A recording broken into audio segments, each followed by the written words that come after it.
I feel like our race team has the capability now that we'll win races this year, and I think we'll win races the following year. I really do think that. I know it might sound a little crazy, but the trajectory that we're on is good, and the potential that we have to continue to do this, I think, is there.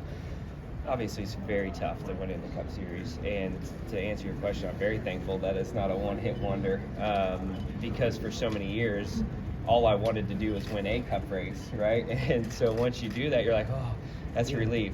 And then last year, winning and having a dominant performance, that was a different feeling than winning the 500. That was, I don't want to say more rewarding, because you'll never top winning Daytona 500, but it was more rewarding from a team standpoint that we had that fast of a car and we were able to do what we did. And it wasn't a late race caution, crash, or anything that set that up. We were just the best car. So both wins are different, but I do feel like there's more on the horizon, and I'm glad that I'm in a program at Front Row that has given us that ability to do that, because the reality is for a lot of years that wasn't the case. That being said, Front Row has been a good, restrictor plate. I call plate racing right. Still too. I get in trouble for that. Yeah. But you know what I'm saying. Yeah. So when they did the reconfiguration at Atlanta, did that kind of give you? It's like, maybe we can circle this one too. It did give me hope, but Atlanta just hasn't played out like that. And what I mean by that is, it's a hybrid. It really is. It is not Daytona and Talladega. It's not Las Vegas or Kansas either. But it truly is a mix of both, where I thought, yes, it would be another plate race, another speedway race, and all the same skill sets would come into play, but it's really different. It's a unique skill set for that race. But I feel like from a setup standpoint and from my approach standpoint, we started to hone in on it last year. And I think it is another opportunity race for us. I also feel like Bristol is now too. I feel like our package at Bristol was really good last year and ran in the top 5 all day, and felt like we were really close to having a car almost capable of winning there. So I'm excited about that race as well. And then obviously, you got a bunch of road courses again. Sonoma with a repave. I was there for the last repave, which I think was close to 20 years ago, and not that that's going to give me any experience with it, but kind of have an idea of what repaves are like, and hopefully can maximize and capitalize on the short amount of time that everyone will have to get up to speed. What do you mean by unique skill set for Atlanta compared to other places? So I want to phrase it correctly. What I mean by unique skill set is that it still is taking your momentum and finding a way to take those runs, but the way that those runs build and the handling that you have to have and the clean air that you have to find to execute the pass is different. So here, you're wide open. You're not really at the limit of the tires, other than at certain situations, maybe when you're 3 or 4 wide, late into a run, big runs. Atlanta, you're taking the momentum and speed, and you're having to manage that on entry. And so you're still lifting at Atlanta with a run. And so how much you lift, how much you let the car slide, how much clean air you find. Like, at a place like Vegas, you're just searching for clean air. Well, Atlanta's like a hybrid of that, of you got to take that run, so you got to use the draft down the straightaway, build momentum, but you need a little air on the car to complete the pass, otherwise tires just slide and you're just hanging on. So it's the skill set is just, maybe it's not the skill set, the mindset, the approach is not Daytona when you go to Atlanta, and it's not Vegas. It really is an in-between, and so I think there's been a handful of guys that have done that really well, of figuring out what they need and what they need to do to get themselves in position. Looking ahead to Daytona, do you foresee any learning curves of having the new Ford noses and the new Toyota noses and getting pushed and being pushed? Yeah, for sure. I'm probably less nervous about the Ford changes as far as how we'll be able to push than I am about the Toyota noses of how they're going to push, right? Like, I just think about it like when I'm pushing somebody, I'm sort of in control of that situation.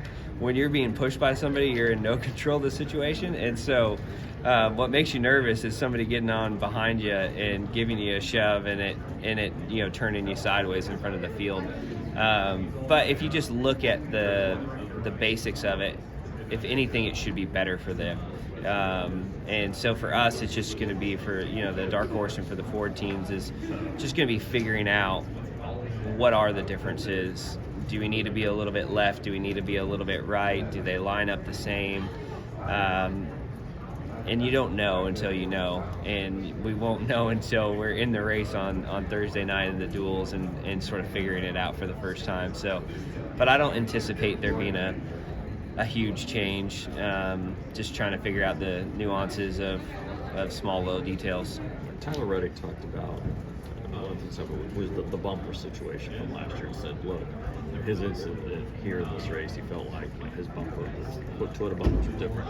He got that shove from Harvick, and because the Toyota bumper was different, he just kind of lost control. He says it was hard for the Toyotas to kind of really work well together. He says where the Fords with the bumpers could just really pound on each other and really kind of build momentum. Yeah.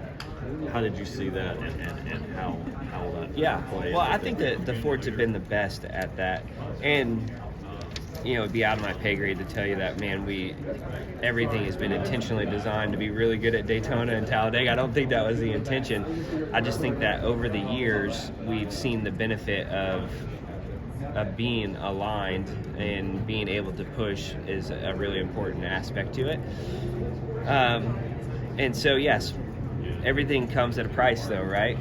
Like what makes you good here and what makes you able to push also potentially hurt us at other racetracks from a downforce and L over D and all those things. So I feel like we are